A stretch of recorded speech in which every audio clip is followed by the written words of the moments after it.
नमस्कार, म अभिषेक कोइराला ज्ञानकुञ्जको ज्ञान चर्चामा हजुरहरूलाई स्वागत छ। सधैँ झै आज पनि म नयाँ चर्चाको विषय लिएर हजुरहरू समक्ष उपस्थित भएको छु। आजको चर्चाको विषय रहेको छ महर्षि पतञ्जलि र अष्टाङ्ग योग। महर्षि पतञ्जलि को थिए र अष्टाङ्ग योग के हो भन्ने विषयमा आजको हाम्रो चर्चा रहेको छ। आउनुहोस् यस चर्चामा अघि बढौँ।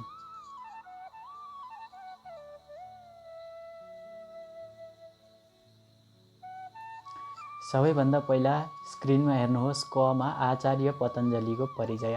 अर्थात् हामीले व्याकरण विषयमा पनि पतञ्जलिलाई सुन्ने गरेका छौँ, आयुर्वेद विषयलाई पनि पतञ्जलिमा सुन्ने गरेका छौँ र आज हामी अष्टाङ्ग योग अर्थात् योगका माध्यमद्वारा पनि पतञ्जलिलाई चिन्ने प्रयास गर्नेछौँ। सबैभन्दा पहिला पतञ्जलि नाम किम्वदन्ती अनुसार पतञ्जलि नाम कसरी भएको छ भने उनका माताको नाम गोडी थियो र एक दिन गोडी सूर्य अर्घ्य दिँदै गर्दाखेरि यी पतञ्जलि सर्पको रूप धारण गरेर अञ्जलीमा खसेको हुनाले गर्दाखेरि गोडी नाम गरेकी माताको अञ्जलीमा खसेका अर्थात् पतन भएका कारणले गर्दाखेरि अञ्जलीमा पतन भएका भन्ने अर्थमा यिनको नाम पतञ्जलि रहन गयो भन्ने यस्तो किम्वदन्ती पाइन्छ।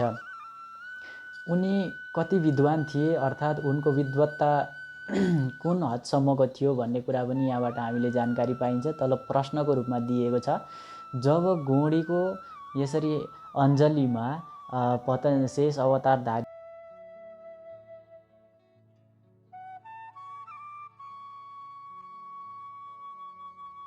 भन्नुभएछ। संस्कृतमा को भवान भन्नु पर्थ्यो, तपाईँ को हुनुहुन्छ भन्न खोज्नु भएको, अतालिएर कोर भवान। यसमा र अधिक छ, जस्तै कोरमा जुन र आएको छ यो अधिक छ, अनि को भवान भन्नु पर्नेमा उहाँले भन्नुभएछ कोर भवान। र उत्तर आएछ सप्पोहम अर्थात् म सप्प हुँ।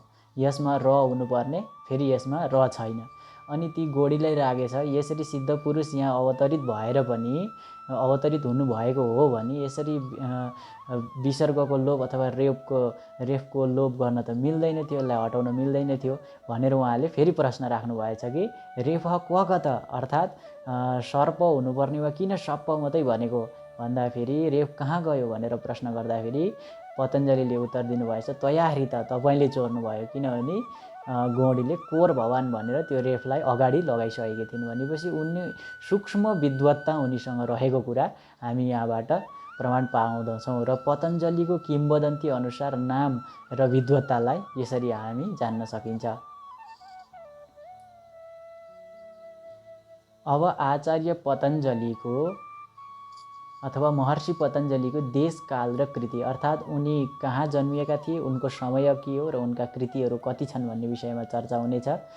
स्क्रिनमा हेर्नुहोस्, यिनको जन्म उत्तर प्रदेशको गोनार्ध अर्थात् अहिले गोन्डा नाम गरेको जिल्लामा भएको मानिन्छ र यिनको समय ईसापूर्व यीशु जन्मिनुभन्दा 200 वर्ष अगाडि भएको यसरी मानिन्छ। यिनी उत्तर प्रदेशको गोन्डा जिल्लाका मानिन्छन् र यिनको समय ईसापूर्व 200 शताब्दीलाई मानिन्छ। अर्को हेर्नुहोस् स्क्रिनमा, यिनलाई शेषावतार मानिन्छ।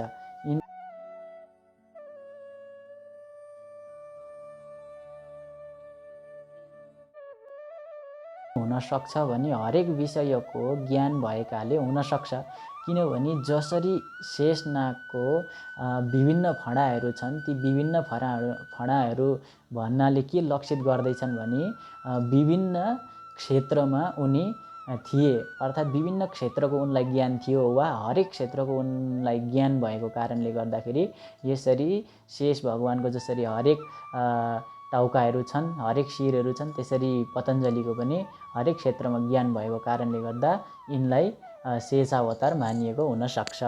यिनका 3 कृति मानिन्छन् अर्थात् 3 विषयमा यिनका कृतिहरू पाइने गर्दछन्। सबैभन्दा पहिला त 1 नम्बरमा हेर्नुहोस् स्क्रिनमा योग सूत्र।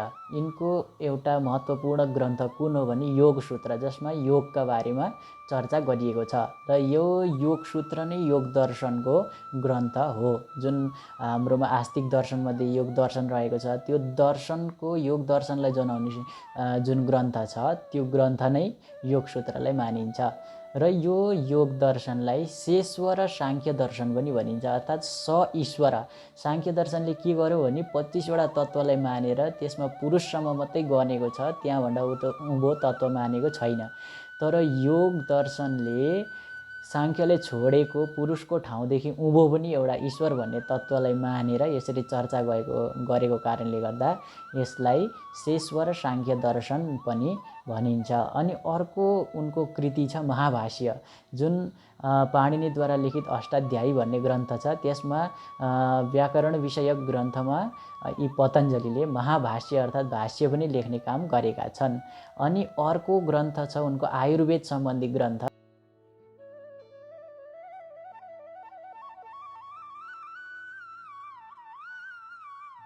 यिनको आयुर्वेद सम्बन्धी यिनकै ग्रन्थ हो भन्ने कति विद्वानहरूको मत पाइन्छ। र यसरी उनले 3 विषयमा ग्रन्थहरू रचेका छन्। यसले ध्यानपूर्वक हामीले हेऱ्यौँ भने योग सूत्र भन्ने ग्रन्थ शरीर सम्बन्धी रहेको छ भने महाभाष्य भन्ने ग्रन्थ वचन सम्बन्धी रहेको छ र आयुर्वेद सम्बन्धी ग्रन्थ यसरी शरीर सम्बन्धी रहेको छ। योग दर्शनलाई हामीले शरीर साथै मनसँग सम्बन्धित अथवा चित्तसँग सम्बन्धित ग्रन्थ मान्न सकिन्छ। यसरी मन अथवा चित्त र वाणी अर्थात् बोली र शरीरका हिसाबले उनले मुख्यतया यी विषयहरूलाई आधार बनाएर 3 ग्रन्थहरू पतञ्जलिले लेखेका वा अनुशासित गरेका छन्। पतञ्जलिको विषयमा राजा भोजको निम्न एक श्लोक हामीले प्राप्त गरिन्छ, जसमा हामी हेरौँ यसको अर्थ के छ। योगेन चित्तस्य पदेन वाचा मलं शरीरस्य तु वैद्यकेन योपाकरोत्तम प्रवरम मुनीनाम पतञ्जलिम प्राञ्जलिरा नतोस्मि। यसको सामान्य अर्थ तल हेर्नुहोस्।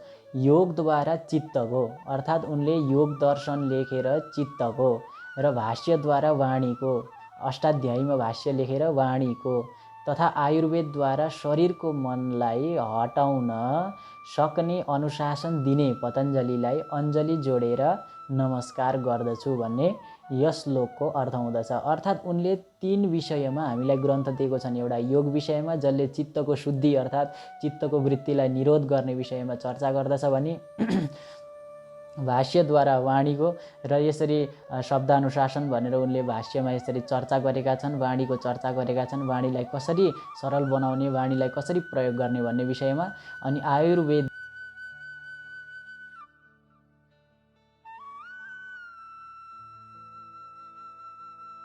लाई म अञ्जली जोडेर नमस्कार गर्दछु भन्ने उपर्युक्त यस श्लोकको अर्थ देखिन्छ।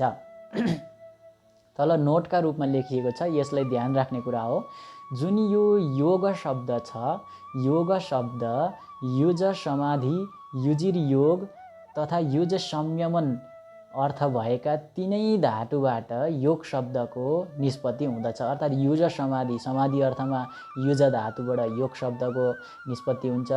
युजिर योग भन्ने धातुबाट योग अर्थमा जस्तै गुणनफल भन्ने जुन अर्थ छ जोड्ने अर्थात् त्यो अर्थमा युजिर योगबाट बनिएको योग शब्दको प्रयोग हुँदछ।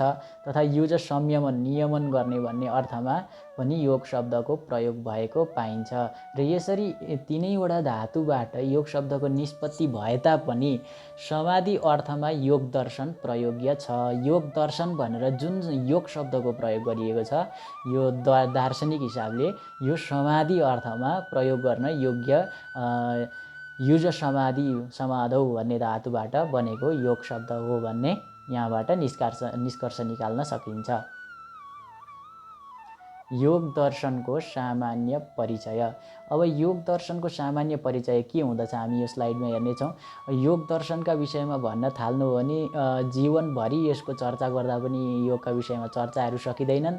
तर यस चर्चामा हामीले संक्षिप्ततया योग दर्शन र पतञ्जलिलाई बुझ्ने प्रयास गरेकाले यसमा हेरौँ योग दर्शनको सामान्य परिचय। स्क्रिनमा हेर्नुहोस्, महर्षि पतञ्जलिद्वारा अनुशासित। अर्थात् यहाँ किन अनुशासित शब्दको प्रयोग गरिएको भने महर्षि पतञ्जलि भन्दा अगाडि पनि योग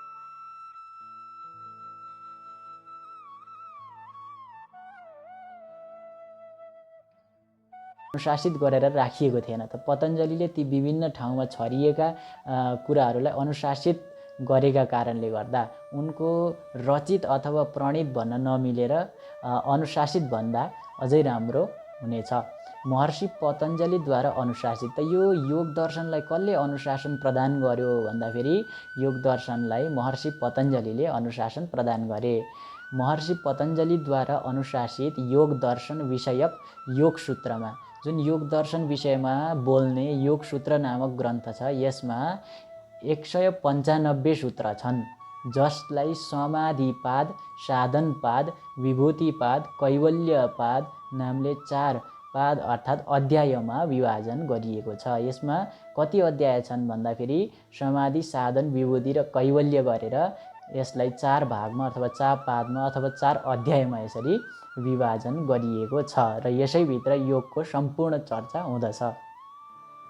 योगले चिन्ता, क्रोध, घृणा, चञ्चलता, अभिमान, खिन्नतालाई रोकेर शारीरिक तथा मानसिक विकार समूल विनाश गराउँछ।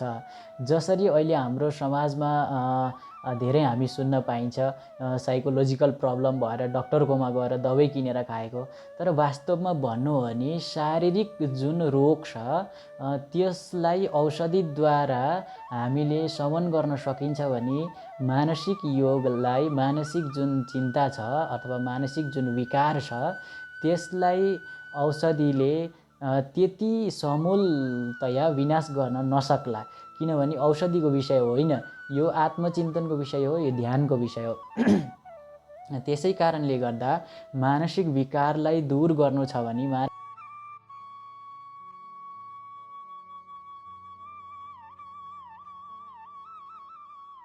चिन्तन, यिनीहरूको अभ्यास र यिनीहरूको ध्यान नै मानसिक रोगको पनि एउटा प्रमुख उपचार हुन सक्दछ। योग शब्दको अर्थ जोड्नु पनि हो। अघि हामीले युजरी योगे भन्ने धातुबाट योग शब्द बनिन्छ भन्ने चर्चा गरेको थियौँ, त्यसको अर्थ जोड्नु पनि हो। जसरी यो जोड्नु अथवा संयमन गर्नु भन्ने अर्थमा पनि योग शब्दको प्रयोग पाइन्छ, झन्डै यही अर्थमा वेदमा पनि योग शब्दको प्रयोग गरिएको छ। जसरी स्क्रिनमा हेर्नुहोस्, ऋग्वेदमा जीवात्मालाई परमात्मासँग कसरी योग गराउने भन्ने विषयमा वर्णन पाइन्छ। योग गराउने अर्थात् यो जीवात्मालाई परमात्मासँग कसरी जोड्ने भन्ने अर्थमा पनि त्यहाँनिर पाइन्छ र त्यहाँ युञ्जानः प्रथमं मनस्तत्त्वाय सविता धियः अग्निर्ज्योतिर्निचाज पृथिव्या अद्या भरत भनेर यसरी मन्त्रहरू पनि त्यहाँनिर बताइएका छन् योगका विषयमा।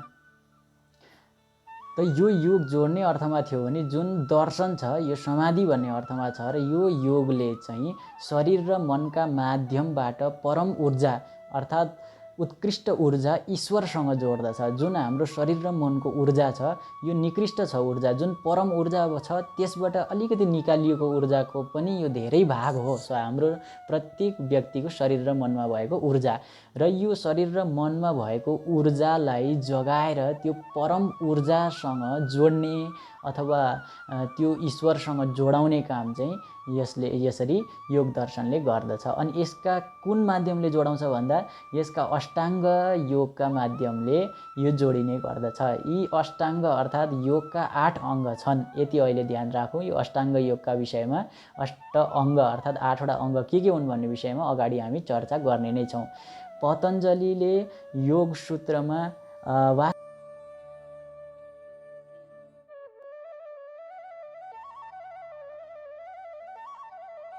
चित्तवृत्ति र निरोध अर्थात् योग भनेको के हो भन्ने विषयमा उनले सामान्य हामीले अर्थ बुझ्नु पर्दाखेरि योगले चित्तको वृत्तिलाई साम्य अथवा रोकाउने अथवा स्थिर प्रदान गराउने काम गर्दछ। चित्तको वृत्तिलाई साम्य गराउने काम गर्दछ। योगको काम नै यही हो। साधारणतया योगको परिभाषा उनले यसरी दिएका छन्। आउनुहोस् अगाडि बढौँ।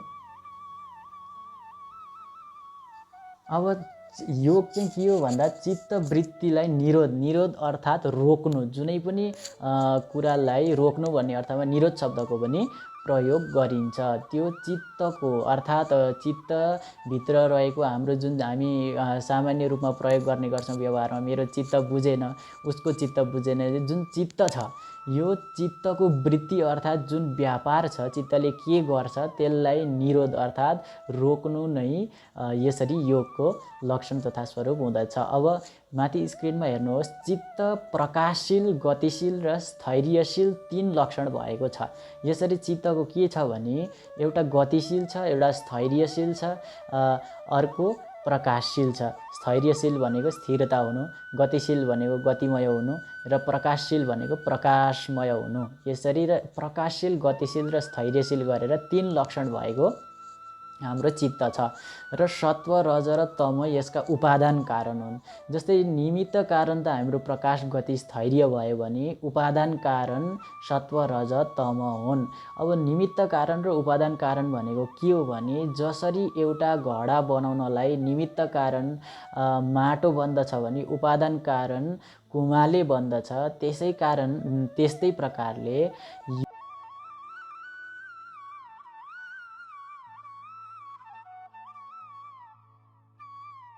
यसमा अभिभूत भएर अनि यो चित्त चल्दछ। यसका भूमिहरू छन्, अर्थात् यो भूमिमा विभिन्न प्रकारका वस्तुहरू रहेका हुन्छन्। यसका कतिवटा भूमि छन् भन्दाखेरि यसका 5वटा भूमि छन्।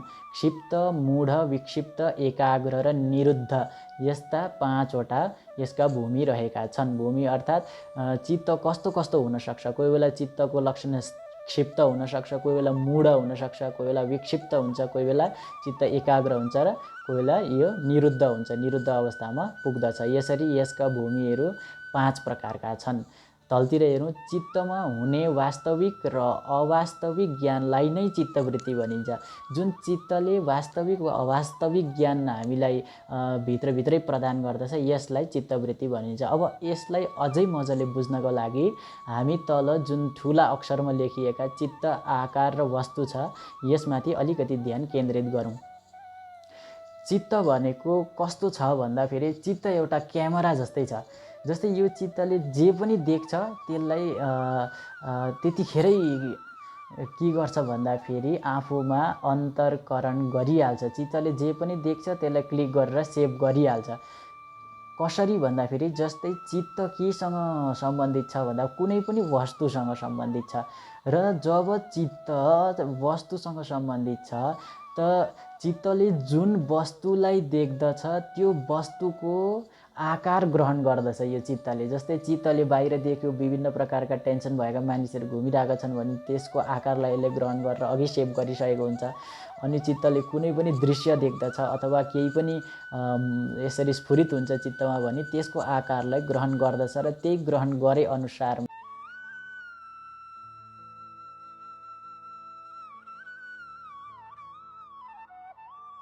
गएर धेरै कुराहरूमा यदि लागेर आएको छ भने घरमा थकित अवस्थामा आउँछ।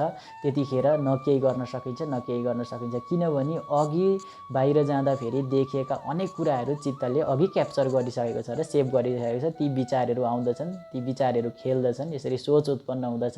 सोच उत्पन्न भएपछि शरीर पनि शिथिल हुँदछ, धेरै सोच उत्पन्न हुन थालिसके पछाडि र यसरी चिन्तन गर्दा गर्दै जब त्यो चिन्तन चाहिँ चिन्तन नै एकछिनमा केमा परिणत हुन्छ भन्दा चिन्तामा परिणत हुन्छ। चिन्तन गर्दा गर्दै त्यो चित्तले एकै छिनमा त्यस चिन्तनलाई चिन्तामा परिवर्तन गरेपछि त चिता चिन्ता समाख्याता तस्मात् चिन्ता गरियसी, अर्थात् चिता र चिन्तालाई हामीले तुलनात्मक अध्ययन गर्नु पर्यो भने त चिता चिन्ता समाख्यात तस्मात् चिन्ता गरियसी। चिताभन्दा डरलाग्दो त के हुन्छ भने चिन्ता नै हुन्छ। किनभने चिता दहति निर्जीवम, चितामा त निर्जीव वस्तुलाई डढाइन्छ भने चिन्ता जीवयुतम तनुम, चिन्ताले चाहिँ जीवयुक्त तन अर्थात् शरीरलाई डढाउने काम गर्दछ। त्यसै कारणले गर्दा यदि चिन्ता लिनु छैन, त्यसलाई चिन्तनमा मात्र सीमित राख्नु छ, जति जान्न योग्य ज्ञ छ त्यतिलाई मात्रै जान्नु छ भने चित्तलाई स्थिर राख्नु पर्दछ र यो चित्तको वृत्तिलाई निरोध गर्न सक्नु पर्दछ, यसलाई संयम गर्न सक्नु पर्दछ भन्ने अर्थ यसबाट हामी लगाउन सक्छौँ। आऊ अगाडि बढौँ। अब अष्टाङ्ग योग, अघि हामीले कुरा गरेका थियौँ। योगले समाधि अवस्थामा पुगुन्जेलसम्मको जति पनि यी भित्रका क्रियाकलापहरू छन् यसलाई अष्टाङ्ग योग भनेर यहाँनेरि वर्णन गरेको छ। हामीले ज्ञान योग र कर्मयोगका माध्यमबाट यसरी समाज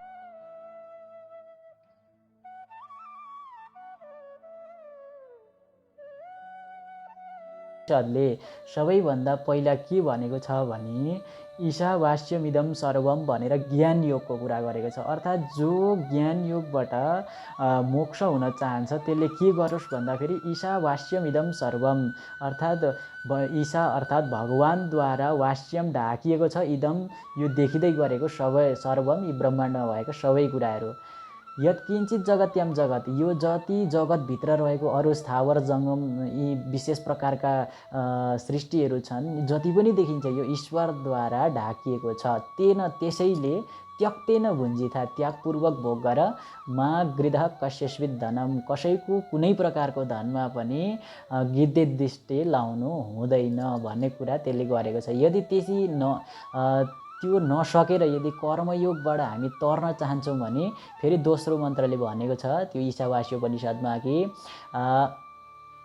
कर्म गर्ने मन छ भने यो कर्म गरेर 100 वर्ष बाँच्ने इच्छा गर्नु पर्दछ भनेर यसरी दोस्रो मन्त्रको सारांश यस्तो रहेको छ। त जब हामी ज्ञान योगले यस सिद्धिलाई प्राप्त गर्न सक्दैनौँ अर्थात् त्यो परम ऊर्जालाई प्राप्त गर्न सक्दैनौँ भने हामी योग दर्शनका माध्यमबाट कर्मयोगद्वारा त्यो परम ऊर्जालाई प्राप्त गर्न सक्दछौँ। अष्टाङ्ग योग किन भनियो भने यो योगका 8 अङ्गहरू छन्। यी जति पनि अष्टाङ्ग योग छन् र जति पनि यी सप्त चक्र छन् सप्त चक्रमा मूलाधार स्वाधिष्ठान मणिपूरक अनाहत विशुद्धि आज्ञा र सहस्रार आउँछ। जब यो सहस्रार चक्रबाट अगाडि बढिन्छ त्यसलाई शून्य अवस्था भनिएको छ ज्ञान योगमा। त्यो शून्य अवस्थालाई नै यता समाधि भनिएको छ। अर्थात् यी ज्ञान योगका 8 पदार्थहरू र यी कर्मयोगका यी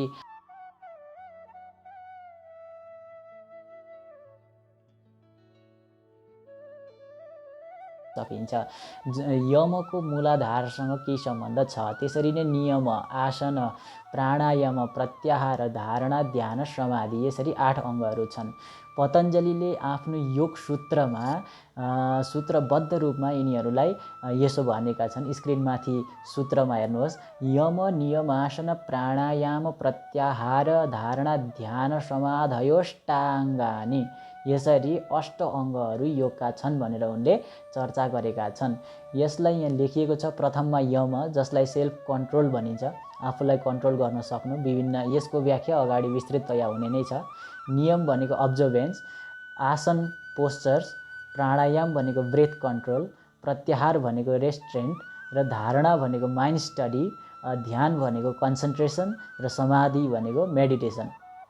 यसरी हामी ध्यानलाई पनि मेडिटेसन शब्दको युज गर्ने गर्दछौँ प्रयोग गर्ने गर्दछौँ सामान्यतया। तर ध्यानलाई कन्सन्ट्रेसन भनिन्छ र मेडिटेसनको खास अर्थ समाधि हुँदछ। हुन त ध्यानकै परम अवस्था नै समाधि हो। ध्यानमा जब संक्षिप्त सूक्ष्म अवस्था आउँदछ जब त्यतिखेर नै समाधिलाई धारण गरिन्छ। समाधि भनेकै ज्ञान योगका हिसाबले भन्नु भने शून्यलाई धारण गर्नु। आउँ हामी यी अष्टाङ्ग योगहरूको संक्षिप्त चर्चा अगाडिबाट गरौँ।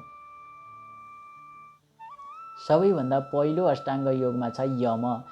यम सबैभन्दा पहिलो खुड्किलो हो र यसमा सूत्रमा उनले के भनेका छन् भने अहिंसा सत्यमस्तेय ब्रह्मचर्या परिग्रहा यमाः। अर्थात् यम कति प्रकारका छन् यम 5 प्रकारका छन्। के भन्दाखेरि स्क्रिनमै लेखिएको छ।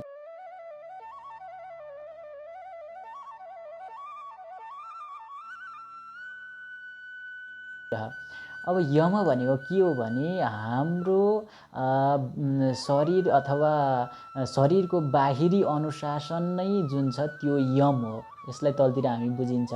यमका 5 अनुशासन छन्। यिनीहरूले 5 वटा अनुशासनबाट पार हुनुपर्ने हुन्छ। सर्वप्रथम अनुशासन छ अहिंसा। अहिंसा कस्तो हो भन्दाखेरि अहिंसा के हो भने शब्द विचार र कर्मद्वारा कसैको अहित नगर्नु। जसरी हामी सामान्य जीवनमा हामी देखि अथवा भोगि नै रहेका हुन्छौँ अरूप्रति हामी शब्दद्वारा हिंसा गर्दछौँ विचारको हिंसा गर्दछौँ अथवा कर्मद्वारा अरूलाई हिंसा गर्ने गर्दछौँ गर्दछौँ अथवा अहित गर्ने गर्दछौँ, त्यो अहित नगर्नु, शब्द विचार र कर्मद्वारा पनि कसैको अहित नगर्नुलाई नै अहिंसा भनिन्छ। अनि सत्य भनेको विचार र व्यवहारमा सत्यता, आफ्नो विचार जस्तो छ, आफ्नो व्यवहार जस्तो छ, त्यसमा सत्यता आउनु नै सत्यको लक्षण हो। अस्तेय भनेको चोर प्रकृतिको नहुनु, अर्थात् यदि मैले गर्दै गरेको कुनै कुराले अरूलाई हानि हुँदैछ भने अरूलाई हानि हुँदै गरोस् न, मेरो बिजनेस चलाउन यसो चाहिँ गर्छु म, यो मेरो बिजनेस स्ट्र्याटेजी हो भनेर बिजनेसका लागि नराम्रा खाद्य वस्तुहरू बनाएर हुन्छ अथवा नराम्रा कुराहरूलाई पनि व्यापार गरेर चोर प्रकृति देखाउनुभन्दा त्यो देखाउनुभन्दा चाहिँ नदेखाउनु राम्रो हो। र त्यो नदेखाउनु, चोरप्रति नहुनु नै अस्तेय हो। यदि हामी यसरी अष्टाङ्ग योगका माध्यमद्वारा समाधि अवस्थामा पुग्न चाहन्छौँ भने यो चोर प्रकृतिलाई छोड्नुपर्ने हुन्छ। अनि अर्को ब्रह्मचर्य। ब्रह्मचर्य अर्थात् सम्भोगबाट भिन्न हुनु नै मात्र ब्रह्मचर्य हो भन्ने अर्थ यहाँ लाग्दैन। यहाँ के लाग्छ भने ब्रह्म जस्तो आचरण, अर्थात् सबैमा समान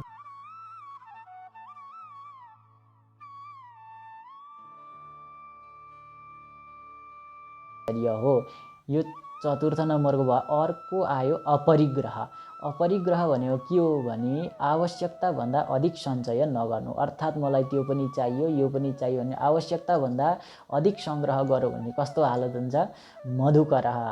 मधुकरह भनेको मौरीको जस्तो हालत हुन्छ। मौरीले के सोच्छ? आफूले खाने भन्दा पनि धेरै उसले सञ्चय गर्छ, अन्तिममा आएर अर्कैले त्यो ऊद्वारा सञ्चित जुन रस छ त्यसलाई चोर्दछ। त्यसैले आफ्नोमा पनि यदि मान्छेले पनि आफूलाई पुग्ने भन्दा बेसी धन थुपार्यो भने अनि त्यहाँबाट टेन्सन र भय निक्लिन्छ। किनभने त्यो धन बेसी भएपछि त्यसलाई कहाँ राखौँ र कसरी प्रयोग गरौँ भन्ने चिन्ताले ग्रसित भएका कारणले गर्दा यसले पनि चित्तका वृत्ति, विभिन्न प्रकारका अस्वाभाविक वृत्तिहरूलाई बढाउने काम गर्दछ।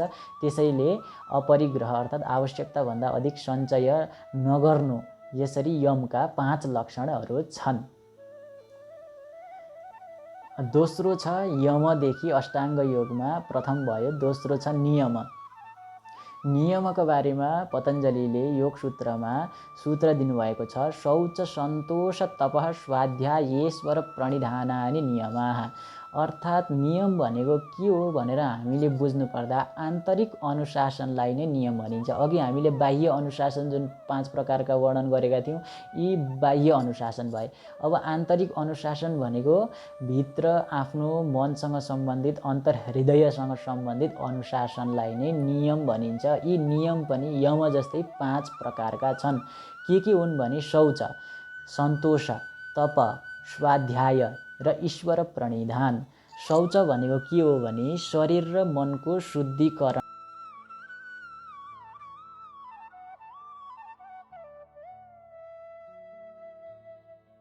द्विविधम प्रोक्तम। शौच 2 प्रकारको वर्णन गरिएको छ, बाह्य आभ्यन्तर स्मृत। बाह्य र आभ्यन्तर अर्थात् बाह्य र आन्तरिक गरेर शौच 2 प्रकारको भनिएको छ।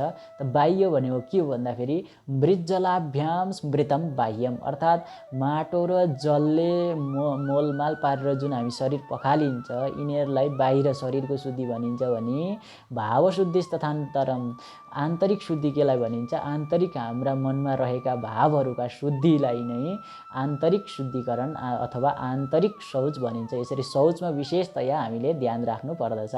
अर्को ध्यान राख्ने कुरा हो नियममा सन्तोष।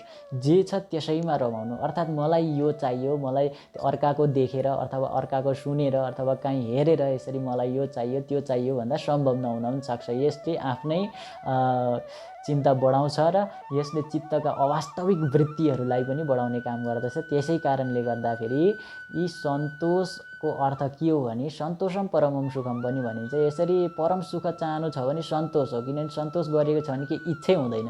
त्यसै कारणले जे छ त्यसमै नरमाउनु पनि यो अष्टाङ्ग योगको नियम अन्तर्गत आउने पदार्थ हो। अर्को छ तप, स्वयंलाई अनुशासित गर्नु। मन र इन्द्रियलाई निग्रह गरेर के गर्दैछु र के गर्नु हुँदैन भन्ने कुरामा कर्तव्यको बोध हुनु आफैलाई, यसैलाई अष्टाङ्ग योगका भाषामा तप भनिन्छ। यो पनि नियम मध्येको एउटा पदार्थ हो। अर्को छ चतुर्थ नम्बरमा स्वाध्याय, आत्मचिन्तन गर्नु। स्वाध्याय भनेको कुनै एउटा कोर्सको किताब खोलेर बस्नु होइन। स्वाध्याय भनेको दार्शनिक हिसाबले अथवा यो योग दर्शनको माध्यमले भन्नुपर्दा आत्मचिन्तन गर्नु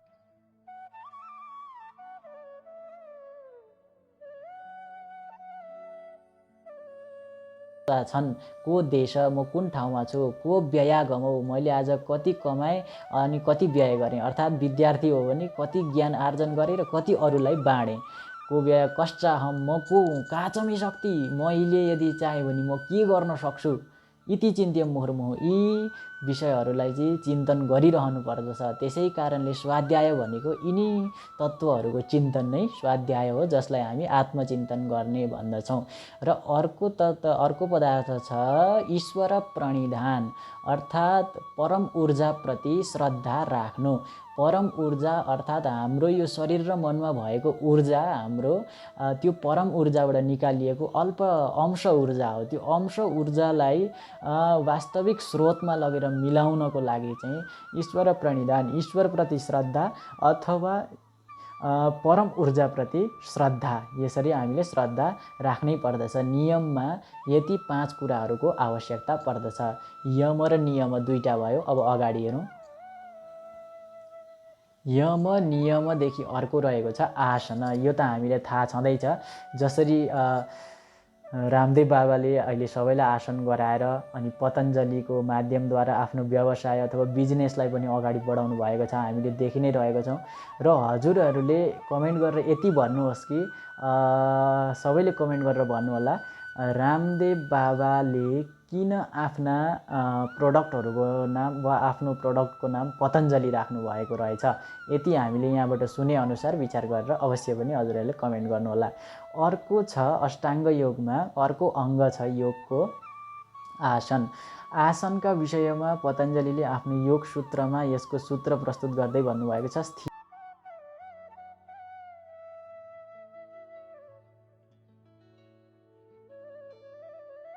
आसनमा बसेर आफू स्थिर भएको अनुभव हुन्छ, आफूले सुख प्राप्त भएको अनुभव हुन्छ, त्यसैले आसन भनिन्छ। म योगासन गर्छु भनेर जबरजस्ती खुट्टा भाँचेर शरीरका हड्डीहरूलाई इफेक्ट बनाउनु भन्दा चाहिँ त्यसको बिस्तारै अनवरत अथवा निरवच्छिन्न अभ्यासले नै यो आसनको अभ्यास गराउँदछ। र यो आसनको अभ्यास भइसकेपछि स्क्रिनमा देखिएका ती विभिन्न आसनहरू जो छन् यी गर्दा पनि हामीलाई सुख प्राप्ति हुँदछ। यसरी स्थिर अर्थात् सुख प्राप्ति गर्नु, स्थिरता वा सुख प्राप्ति गर्नु नै आसनको लक्षण हुँदछ। आसन के हो त भन्दाखेरि यो शरीरको संयम हो, अर्थात् शरीरलाई कसरी संयमित पार्ने। शरीरमा यदि कुनै पनि हलचल भएन, यो शरीर त्यत्तिकै एकोहोरो बसिरह्यो भने अल्छे हुन्छ। त्यसै कारणले गर्दा आसन गरियो भने शरीरका विभिन्न भित्र रक्त सञ्चारदेखि लिएर गएको सबै कुरा राम्रो हुन्छ। यदि रक्त सञ्चार राम्रो भयो भने हाम्रो चिन्तन क्षमतामा विकास हुन्छ। चिन्तन क्षमतामा विकास भयो भने हामी त्यो ईश्वर तत्त्वलाई अथवा परम ऊर्जालाई प्राप्त गर्न सक्दछौँ अथवा हामीलाई सजिलो पर्दछ भन्ने हेतुले यहाँ आसनको पनि चर्चा गरिएको छ। आसनका विषयमा त्यति भनिराख्नुपर्ने आवश्यकता छैन, किनभने अहिले यो इन्टरनेसनल योग डे घोषित भइसकेपछि विभिन्न विद्यालयहरूमा र भारतमा पनि विशिष्ट प्रकारले योगको व्यापक चर्चा र यस विषय धेरै चर्चाहरू भइरहन्छ। त्यसै कारणले गर्दाखेरि जस्तै आसन भनेको के हो भने जसरी हामी तल देख्न सक्छौँ पद्मासन, पीठासन, भद्रासन, स्वस्तिकासन आदि सूर्य नमस्कार लगायत गरेका विभिन्न आसनहरू हाम्रामा छन्। त ती आसन कहिले कठिन हुँदैनन् भन्ने कुरा त हामीले पतञ्जलिको योग सूत्रमा रहेको आसन सम्बन्धी सूत्रबाटै जान्न सकिन्छ। किनभने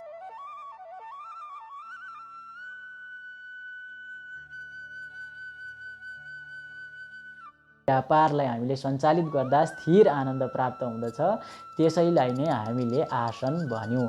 र यी कस्ता के विषयमा छन् भन्दा पद्मासन, पीठासन, भद्रासन, स्वस्तिकासन आदि विभिन्न यसका नामहरू छन्।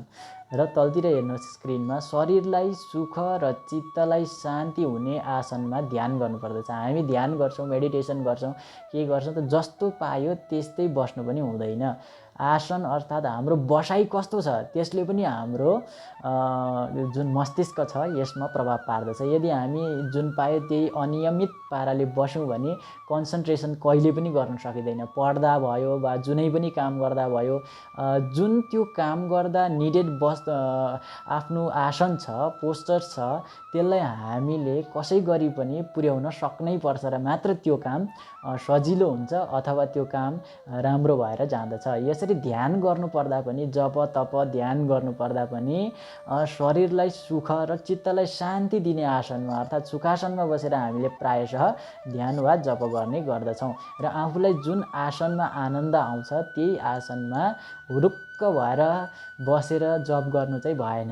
आफूलाई सुखपूर्वक सुखानन्द नै अनुभूति भइरहेको हुनु पर्यो। त्यस्तो आसनमा बसेर हामीले ध्यान गर्नुपर्दछ। आसनका विषयमा नि हामीले जान्यौँ।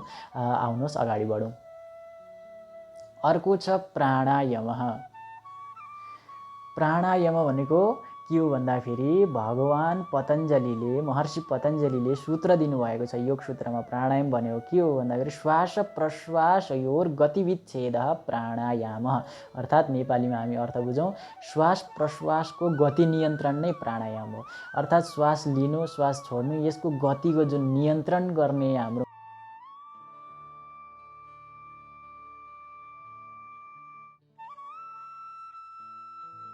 किनभने सास लिने छोड्ने हाम्रो जुन यो गतिविधि छ यो त जतिखेरै पनि भइरहन्छ, बित्थामा यस्तो दर्शन भने।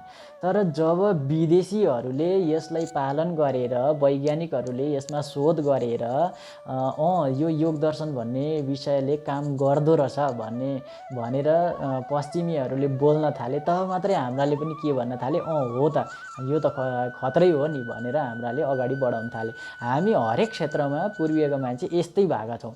जसरी हामीले ती बाँधेर राखेका ग्रन्थहरूलाई यी पश्चिमी पूर्व र पश्चिमको सम्पर्क हुँदाखेरि पश्चिमीहरूले अध्ययन गरेर तिमीहरूको संस्कृत भाषामा त यस्तो कुरा रहेछ, तिमीहरूको वेदमा त यस्तो कुरा गरेको रहेछ भनेर मात्र हामी पूर्वीयहरूले वेदलाई चिन्यौँ, अर्थात् हाम्रो अपार ज्ञान भण्डारलाई चिन्यौँ।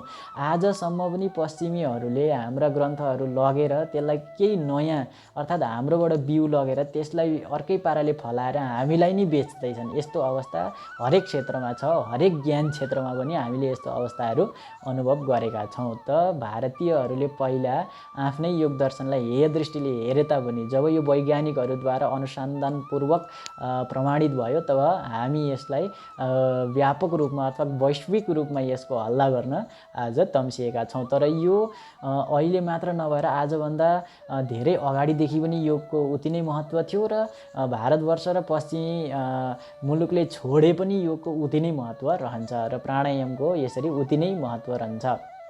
भागवतमा एकादश स्कन्धतिर कृष्णले उद्धवलाई पनि यो प्राणायामको विषयमा भनेका छन्। योगका विषयमा कृष्णले त गीतामा पनि कति योगका विषयमा योगस्थ कुरु कर्माणि योगमा रहेर हरेक कुरा गर्नुपर्दछ भनेर योगका विषयमा कति कुराहरू भएको छ र योग अन्तर्गत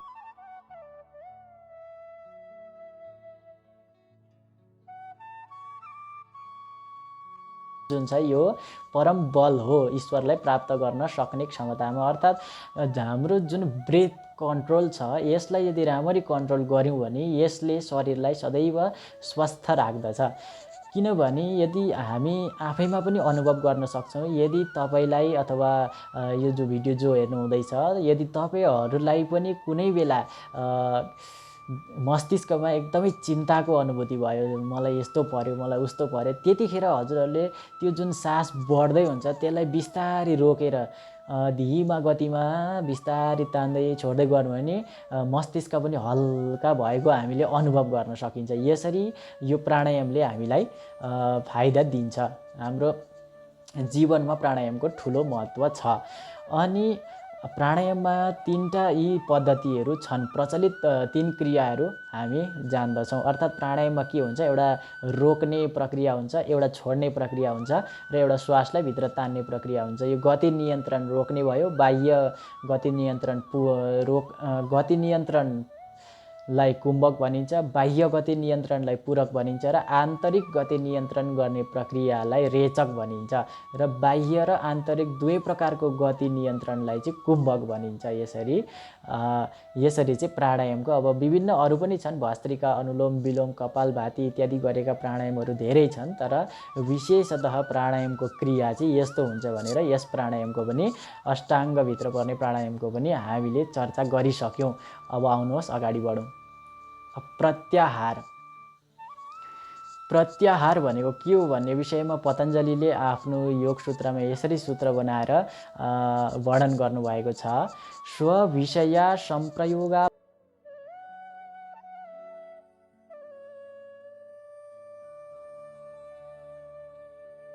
बाह्य विषयबाट हटाएर मनलाई वशमा राख्नु नै प्रत्याहार हो। अर्थात् यी जति पनि हाम्रा इन्द्रियहरू छन्, ज्ञानेन्द्रियहरू छन्, यिनीहरू केही न केही बाह्य विषयलाई उपभोग गर्न चाहन्छन्। यिनीहरूको बहिर्मुखी पद्धतिलाई अन्तर्मुखी बनाउनु नै प्रत्याहार हो। बाहिर भाग्न दिनुभन्दा यिनीहरूलाई सम र दम भन्छ वेदान्तले यो भाषालाई। सम र दमपूर्वक यिनीहरूलाई आन्तरिक आफूले चाहेको अर्थात् आफूले ध्यान गर्न आँटेको विषयप्रति लगाउनु। जस्तै प्रत्याहार भनेको के हो भने अब हामी पढ्न बसिरहेछौँ भने त्यो बाह्य इन्द्रियहरूले पढ्नुदेखि बाहेकका जति पनि क्रियाहरू छन् तिनीहरू क्रियाहरूबाट हटाएर मनलाई त्योतिर लाउनु। जबरजस्ती हुन्छ अथवा अभ्यासले हुन्छ। जबरजस्ती त हुँदैन, किनभने योगमा कुनै कुरा पनि जबरजस्ती हुँदैन। अभ्यासले त्यसलाई यता फर्काउने प्रयास गर्नुलाई नै यसरी प्रत्याहार भनिन्छ। अर्थात् तलतिर हामी स्क्रिनमा हेरौँ, विषयोन्मुख हुनु नै इन्द्रियको स्वभाव हो। किनभने इन्द्रिय त विषयसँग सम्बन्धित हुन्छन् र उनीहरू विषयतिर उन्मुख गरिरहन्छन्, विषयाभिमुखी हुन्छन् इन्द्रियहरू। र त्यसरी विषयाभिमुखी भएका इन्द्रियलाई हटाएर अन्तर्मुखी पार्नु अर्थात् त्यसलाई अभ्यासपूर्वक आफ्नो अन्तर्मनतिर पठाउनुलाई चाहिँ प्रत्याहार भनिन्छ। इन्द्रियको बहिर्मुखी प्रवृत्तिलाई अन्तर्मुखी बनाउनु नै प्रत्याहार हो। स्क्रिनमा हजुरहरूले देख्न सक्नुहुन्छ सामान्य भाषामा बहिर्मुखी प्रवृत्ति हुन्छ इन्द्रियहरूको, त्यस बहिर्मुखी प्रवृत्तिलाई अन्तर्मुखी बनाउनु नै प्रत्याहार हो। उपर्युक्त योगका 5 अङ्गहरूलाई बहिरङ्ग साधन भनिन्छ। जस्तै अहिले हामीले यम, नियम, आसन, प्राणायाम, प्रत्याहार 8वटा अङ्गमा यी जुन 5वटा अङ्गहरूको हामीले जुन चर्चा गऱ्यौँ यिनीहरूलाई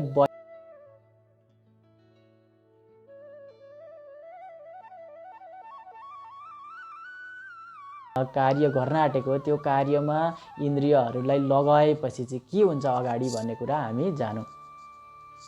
अब धारणा भनेको के हो भन्ने विषयमा पतञ्जलिले सूत्रबद्ध रूपमा यसरी प्रस्तुत गर्नुभएको छ। देशबन्ध चित्तस्य धारणा अर्थात् बाह्य तथा आन्तरिक कुनै पनि विषयमा चित्त स्थिर गराउनु नै धारणा हो। अर्थात् कुनै पनि कुराको धारणा आउनु नै धारणा हो।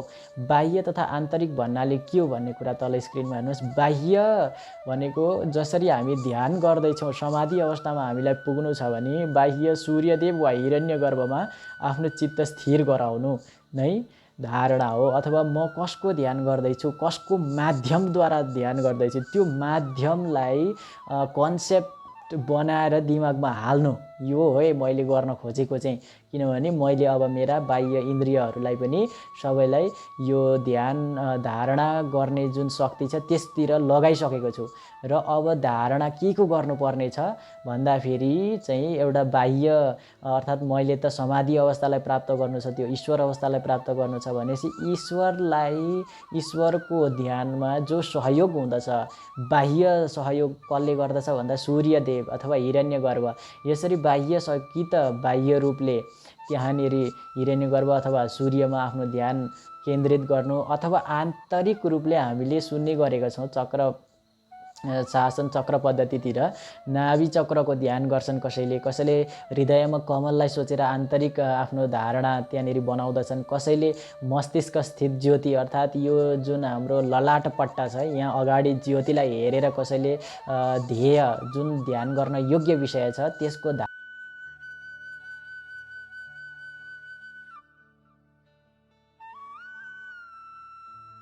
दुईटा आँखाहरू लगेर हेरेर त्यसरी पनि आफ्नो ध्येयको धारणा गर्न सकिन्छ। ध्येय अर्थात् जो ध्यान गर्न योग्य छ। हामी त समाधिमा पुग्न आँटेका हौँ यो अष्टाङ्ग योगबाट।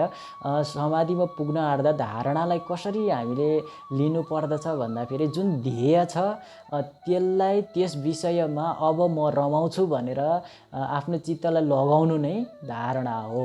र धारणाका विषयमा बुझिसकेपछि अब हामी अगाडि बढौँ। धारणादेखि आउँछ ध्यान। अब ध्यान के हो त भन्ने विषयमा पतञ्जलिले आफ्नो योग सूत्रमा त्यहाँ यसरी भन्नुभएको छ, तत्र प्रत्येक तानता ध्यानम, अर्थात् धारण अवस्थामा अघिको जुन हाम्रो गएको धारण अवस्था थियो, धारण अवस्था कस्तो थियो भने म कसको ध्यान गर्दैछु त्यो विषयलाई मस्तिष्क अर्थात् अन्तर्मनमा धारण गर्नु नै धारणा थियो। त्यो धारण अवस्थामा जुन ध्येय वस्तुमा चित्त रमेको छ। अब ध्यान कसको हुँदैछ? जो ध्येय छ। ध्याता भनेको हामी भयौँ भने अथवा म भएँ भने म कसको? ध्येय अर्थात् जो ध्यान गर्न योग्य छ त्यसको चाहिँ के गर्छु? ध्यान गर्छु। यसरी 3 चरण हुन्छ, ध्याता, ध्यान र ध्येय। ध्येय भनेको ईश्वर हुनसक्छ अथवा परम ऊर्जाको म ध्यान गर्दैछु, परम ऊर्जामा म सम्मिलन हुन चाहन्छु भनेर यदि म ध्यान गर्दैछु भने यसमा 3टा कुराले काम गरेको हुन्छ, ध्याता, ध्यान र ध्येय। त धारण अवस्थामा जुन ध्येय वस्तुमा, जुन ध्यान गर्न योग्य वस्तुमा चित्त रमेको हुन्छ, अब त्यहाँनिर मेरो ध्यान गर्ने विषय चाहिँ यो हो भनेर हामीले धारणा मस्तिष्कमा हामीले कन्सेप्ट बनाइसके पछाडि त्यसमा एकाग्रता प्राप्त गर्नु। अब त्यो बनाएर कोही कोही बेला टुट्न पनि सक्छ, म के गर्दैछु भनेर आउन पनि सक्छ, तर त्यसमा निरवच्छिन्न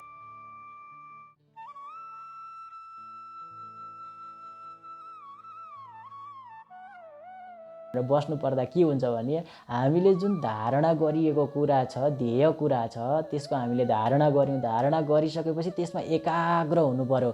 यसैलाई नै ध्यान भनिन्छ। जुनै विषयमा पनि ध्यान लाउन सकिएन भन्छ। जस्तै हामी विद्यार्थीहरूले पढ्ने विषयमा सोचौँ, पढ्नु नै हाम्रो ध्येय हो। ध्येय भनेको त्यसलाई ध्यान गर्न योग्य अथवा विचार गर्न योग्य चाहिँ हाम्रो पढ्ने विषय छ भने त्यसलाई धारणा ल्याउनु पर्यो पहिला त, म पढ्छु भनेर।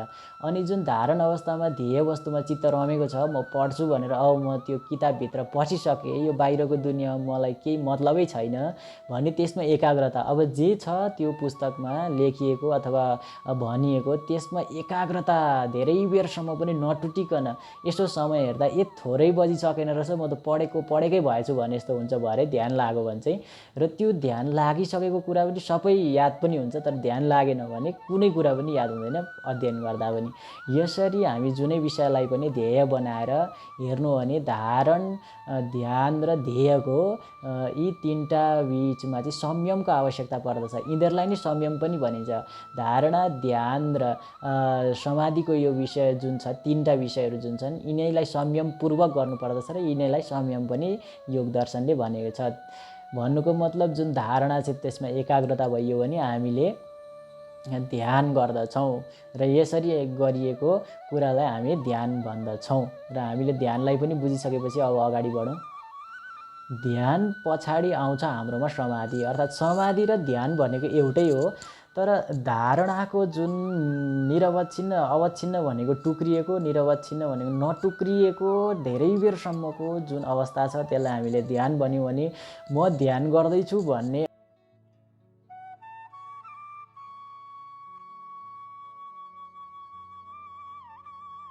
आफूलाई फिल हुनु नै खासै समाधि हो। म शरीरमा पनि छुइनँ, म मनमा पनि छुइनँ, अर्थात् मेरोमा कुनै विचार पनि छैन र शरीरलाई कसैले हल्लाउँदा पनि मेरो शरीर मुडो जस्तो छ। म शरीरमा पनि छुइनँ, म मनमा पनि छुइनँ, तर म यस्तो ध्यानमा छु, त्यसलाई समाधि भनिन्छ। जसरी शिवजीले समाधि लिनुहुन्छ, ठुला ऋषिमुनिहरूले समाधि लिने गर्दछन्।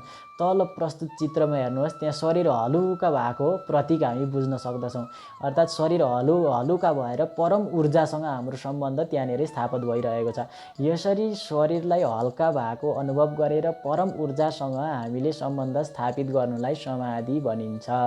र यसरी काव्यमा पनि समाधिको विषयमा राजशेखरले यसरी कुरा गरेका छन्। यो समाधि अवस्थामा पुगेर लेख्ने कविहरू पनि छन्, जसरी व्यासले पनि समाधि अवस्थामा लेखेका छन्। अनि समाधि अवस्था भनेको कस्तो हो भने हामी एउटा पद्धति छ, त्यो पद्धति अहिले नाम बिर्सेँ, त्यो एउटा चिन्तन पद्धति छ, शैली पद्धति, अनि त्यो लेखन पद्धति छ। त्यसलाई पनि समाधिमा तुलना गरेर हेर्न सकिन्थ्यो। र वास्तवमा योग दर्शन भित्र समाधि भनेको के हो भन्दाखेरि तदेवार्थ मात्रा निर्भासम स्वरूप शून्यमिव समाधि, अर्थात् आफ्नो स्वरूप केही पनि हुँदैन। अब त्यहाँ शून्य मात्र बाँकी रहन्छ, त्यहाँनिर केही पनि छैन, शरीरमा पनि छैन, मनमा पनि छैन, अर्थात् ध्यान नै ध्येय हुने अवस्थालाई समाधि भनिन्छ। अघि त हामी कसको ध्यान गर्दैछौँ? मदेखि भिन्न पनि कुनै ध्यान गर्न योग्य विषय छ, म त्यसको ध्यान गर्दैछु भन्ने अघि हाम्रो मनमा थियो। तर अब के भयो समाधिमा आइपुगेपछि भन्दा ध्यान नै ध्येय भयो, अर्थात् जुन अघि ध्यान गर्दै थियो, ध्याता थियो, त्यो नै अन्तिममा ध्येय भयो। यो तिनटामा केही फरक, ध्याता, ध्यान र ध्येयमा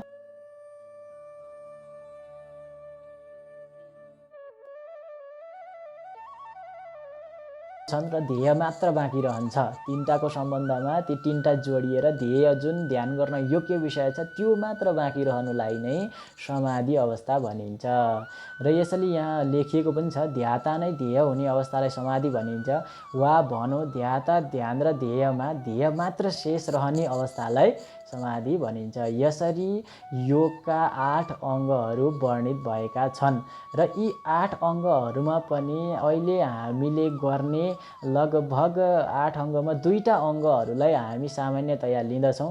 जसरी 2टा अङ्ग कुन कुन हुन् भने यम नियमलाई छोडेर हामी आसन गर्दछौँ। आसन भनेको योगासन। अहिले पतञ्जलि भनिसक्दा त पतञ्जलिलाई नचिनेर हामी रामदेव बाबालाई चिन्ने गर्दछौँ आसनको माध्यमले गर्दा। र यो आसन भनेको शरीरसँग सम्बन्धित हो, अनि प्राणायाम भनेको मनसँग सम्बन्धित हो। र यो मन र शरीरसँग सम्बन्धित 2टा कुराहरूलाई झिकेर अहिले सामान्य मानिसहरूमा यसले प्रभाव पनि पारेको हुँदाखेरि चाहिँ योगलाई उत्कृष्टता प्रदान गर्ने हामीले गरिएको छ। तर आसनभन्दा अगाडि पनि 2टा खुड्किलाहरू छन्, अर्थात् हामी सामान्य मान्छेलाई यस्तो लाग्छ कि योग भनेको चाहिँ यता र उता भाँचिनु मात्रै हो, योगा भन्छौँ त्यसलाई। वास्तवमा यो योगा शब्द जुन छ यो उच्चारण गलत भएको छ। योगा त हुँदै हुँदैन, YOGA योगा, अङ्ग्रेजीमा यसरी YOGA पनि लेखेको कारणले गर्दा आज हाम्रो उच्चारणमा यहाँनिर मिस्टेक हुँदैछ, किनभने योग हुन्छ, योग होइन। हिन्दी उच्चारणमा योग भन्छौँ, जसले हिन्दी उच्चारणमा हामी रस लेखेको छ भने रस मात्रै भन्ने गर्छौँ। वास्तवमा त्यो हलन्त लागेको हुँदैन, र पनि हामी त्यसलाई हलन्तको प्रयोग गर्छौँ। नेपाली उच्चारण पनि त्यसरी गर्छौँ हामी। र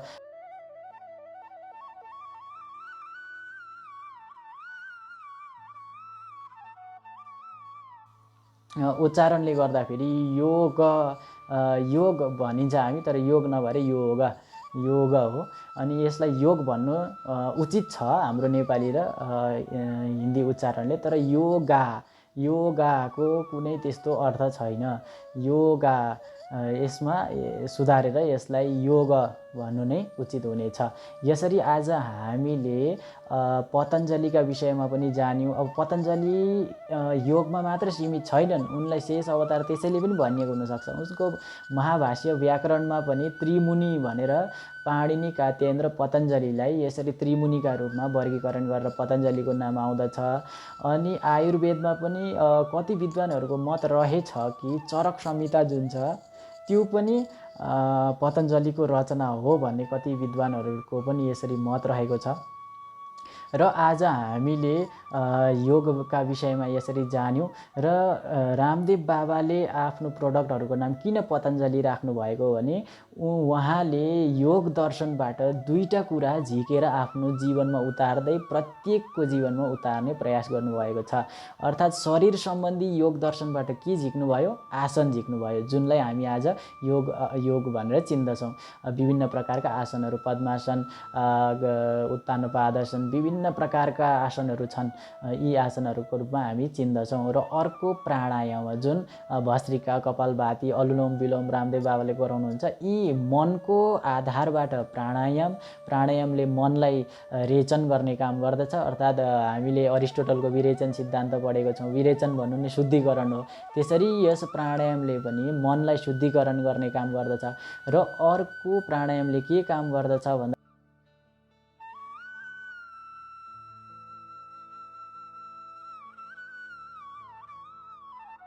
भएको संक्षिप्त चर्चामा हामीले योगका विषयमा केही जान्ने अवसर पनि पायौँ र योग दर्शन भनेको कर्मयोगमा पर्दछ भने यी जति पनि सप्तचक्र, मूलाधार चक्र, स्वाधिष्ठान चक्र, मणिपूरक चक्र, अनाहत चक्र, विशुद्धि चक्र, आज्ञा चक्र, सहस्रार चक्र र अन्तिममा शून्य समाधि अवस्था पनि यसरी हामीले प्राप्त गरिन्छ भन्ने कुरा हामीले यहाँबाट बुझिसकेका छौँ।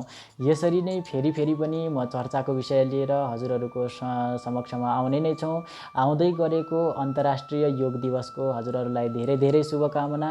यसरी नै हामी योगका माध्यमले शरीरबाट थालेर मनलाई पवित्र गर्दै जुन यो जीव छ त्यसलाई परम ऊर्जा वा ईश्वरतिर ठेल्ने प्रयास सदैव गरिरहौँ, किनभने यो नै हाम्रो आध्यात्मिक ज्ञान हो। यो ज्ञानमा हाम्रो धेरै ठुलो तत्त्व लुकेको छ। दार्शनिक ज्ञानमा धेरै नै ठुलो तत्त्व लुकेको हुन्छ। त्यसै कारणले नै यो तात्विक ज्ञान भएको कारणले गर्दा नै यस प्रकारको ग्रन्थहरूको नाम दर्शन भन्ने गरिन्छ। र यस्तै विभिन्न विषयमा म अझै पनि भिडियोहरू लिएर आउनेछु भन्दै आजको यस चर्चाबाट हजुरहरू समक्षबाट म बिदा लिन चाहन्छु। धन्यवाद।